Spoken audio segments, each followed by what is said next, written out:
성도 여러분 안녕하세요. 12월 10일 목요일 말씀 묵상 시작하도록 하겠습니다. 주보혈 날 정결케 하고 라는 찬양입니다. 주보혈 날 정결케 하고 주보혈 날 자유케 하니 주 앞에 나 예배하는 나의 모든 것을 주께 드리네. 주의 손 날 위에 지키셨고 주의 팔 날 위에 박히셨으니 이제는 내가 사는 것이 아니요 오직 주를 위해 사는 것이라.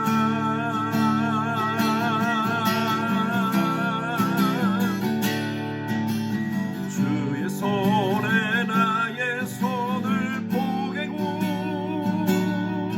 또 주의 발에 나의 발을 포개어 나 주와 함께 죽고 주와 함께 살리라. 영원토록 주 위에 살리라. 주의 손에 나의 손을 포개고 또 주의 발에 나의 발을 포개어 나 주와 함께 죽고 주와 함께 살리라. 영원토록 주 위에 살리라.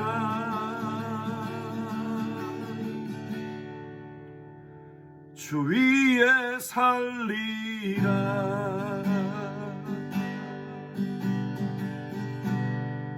아멘에서 11장 26절 27절 말씀 읽도록 하겠습니다. 다니엘서 11장 26절 27절 말씀입니다. 같이 읽겠습니다. 그의 음식을 먹는 자들이 그를 멸하리니 그의 군대가 흩어질 것이요 많은 사람이 엎드러져 죽으리라. 이 두 왕이 마음에 서로 회하고자 하여 한 밥상에 앉았을 때에 거짓말을 할 것이라. 일이 형통하지 못하리니 이는 아직 때가 이르지 아니하였으므로 그 일이 이루어지지 아니할 것임이라. 우리가 묵상하는 이 다니엘서는요 사실 굉장히 난해한 구절들이 참 많습니다. 성경학자들도 이 다니엘서가 요한계시록처럼 굉장히 어려운 그런 난해한 말씀이라고 하면서 특별하게 연구를 합니다.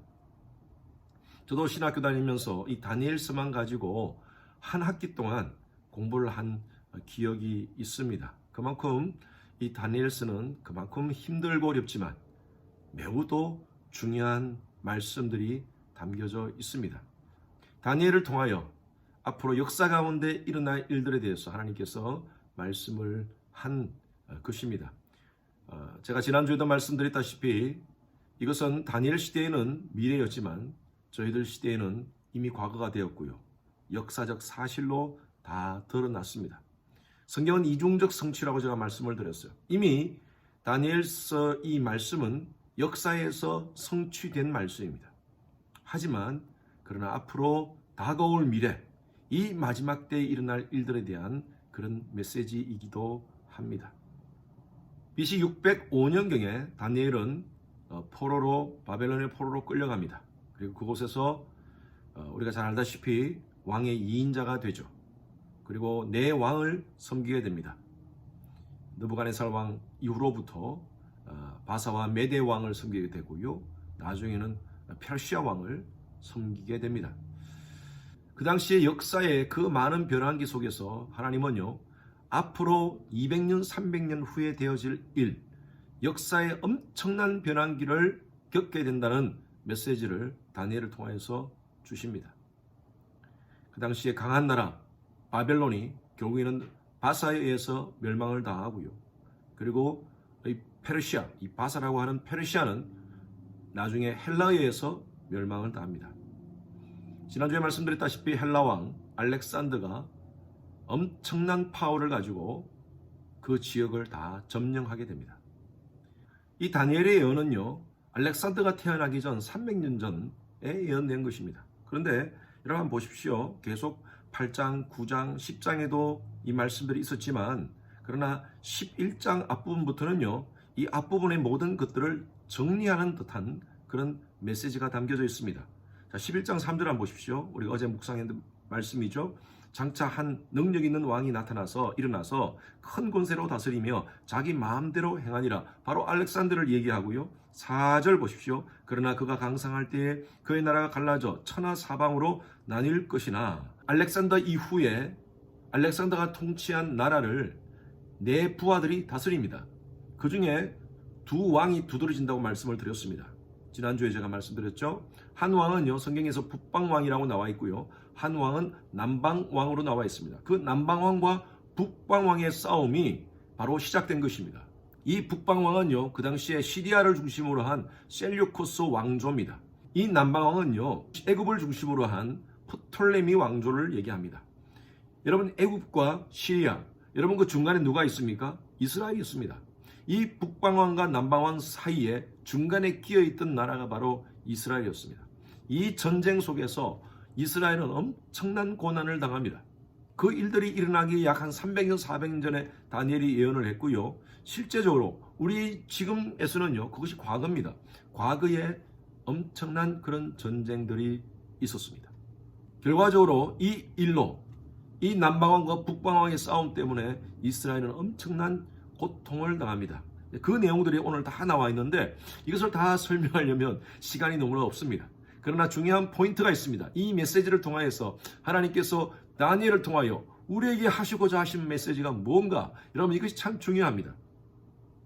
이 남방왕과 북방왕과의 싸움 속에서 이스라엘이 가져야 될 것이 뭐냐?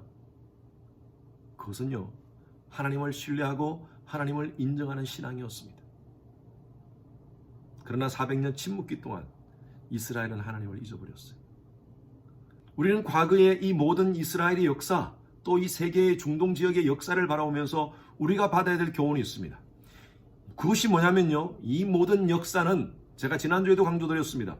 이 모든 역사의 중심은 바로 하나님이시다. 그래서 솔로몬, 참 지혜자였던, 인생을 살면서 그가 체험하고 느꼈던 것을 기록을 한 것이 바로 잠언서 아닙니까? 잠언서 3장 6절 말씀에 보면, 너는 범사에 그를 인정하라. 그리하면 그가 내 길을 형통하게 하시리라. NIV 성경은 이렇게 번역했습니다. 너는 범사에 그를 인정하라. 그리하면 He will make your path straight. 참 재밌지 않습니까? 우리의 길을 하나님이 곧게 해주신다는 거예요. 인간의 역사도 마찬가지고 세계의 역사도 마찬가지입니다. 하나님을 인정하는 자들은 하나님께서 책임져 주십니다. 우리 삶 가운데 우리가 해야 될 일은 이겁니다. 하나님을 하나님 되게 하는 것입니다. 모세가 출애굽하여서 홍해가 가로막혔습니다. 사방팔방 도망할 곳이 없었습니다. 그때 하나님께 기도하고 나아갈 때 하나님께서 그 홍해를 갈라주셨습니다. 이스라엘 백성들이 다 건넌 후에 애굽의 군대들이 이스라엘 백성을 따라오려고 홍해를 건너는 그 상황 속에서 하나님께서 그 바다 길을 막으셨습니다. 닫으셨어요. 그 모든 상황을 보면서 모세가 외칩니다. 너희는 가만히 있어. 하나님이 하나님됨을 알지어다. 우리가 부르는 찬양이 있지 않습니까? 너희는 가만히 있어. 주가 하나님 됨알지어다. 우리의 삶 가운데에서 일어나는 모든 일들 우리는 다 이해되지 않습니다. 그러나 분명히 하나님은 하나님이십니다. 너는 범사에 그를 인정하라. 이 모든 역사의 주권자이시고 우리의 삶의 주관자이시는 하나님. 때로는 그 하나님이 우리를 푸른 조장으로도 인도하시지만 사망의 음침한 골짜기로도 때로는 인도하시는 하나님. 그러나 그분은 우리의 목자로서 그 음침한 골짜기 속에서 그런 갈 길을 보여주시고 He will make our path straight. 바르고 곱게 해주시는 하나님을 신뢰해야 될 줄로 믿습니다. 여러분, 어떤 문제로, 어떤 일로, 어떤 걱정, 근심으로 힘들어하고 계십니까? 어려운 문제가 생겼을 때 갑작스러운 어떤 상황을 닥쳤을 때 우리 마음 가운데 두려움의 감정은 지극히 정상적이고 자연적인 것입니다. 그러나 우리는 정신을 다시 차려서 하나님이 하나님 되심을 인정합시다. 저는 개인적으로 제 삶의 모토가 Let God be God, 하나님을 하나님 되게 하라입니다. 어떤 상황 속에서도 이 우주 만물을 주관하시고 이 역사를 주관하시고 나의 삶을 주관하시는 그 하나님을 하나님 되게 할 때 주시는 놀라운 우리의 길을 형통케 하시는 그 하나님의 기적을 경험하시는 여러분 되시길 주님의 이름으로 축원합니다. 기도하겠습니다. 주님 감사합니다. 이 다니엘의 이 모든 환상이 이미 과거로 다 이루어졌고 또한 이 마지막 때에 성취될 줄로 믿습니다. 역사를 움직이시는 그 하나님을 하나님 되게 하는 저희들 되게 하여 주시옵소서. 모든 상황 속에서 주를 의지하며 주를 신뢰하며 나아갈 때에 우리의 길을 바르고 곧게 하시는 하나님의 손길을 경험케 하여 주시옵소서. 감사드리며 살아계신 예수 그리스도 이름으로 기도했습니다. 아멘. 목요일 기도 제목입니다. 미국과 한국의 위정자들과 리더십이 하나님을 경외하고 지혜와 분별력으로 나라를 잘 이끌어갈 수 있도록 하나님께서 함께 해달라고 기도해 주시고요. 나라가 미국도 마찬가지고 한국도 마찬가지입니다. 보수와 진보 간의 진영 갈등으로 여러 가지 많은 혼란 가운데 있습니다. 하나님께서 불쌍히 보시고 평강을 달라고 평화를 달라고 여러분 기도합시다. 코로나 바이러스로 인해서 우리 성도님들의 신앙이 위축되지 않도록 우리 성도님들이 오히려 이런 상황 속에서 더 믿음에 견고하게 설 수 있도록 여러분 기도해 주시기 바랍니다. 우리 윤성철 선교사님, 김영수 간사님, 또 김영섭 선교사님을 위해서 중보하며 기도하시겠습니다.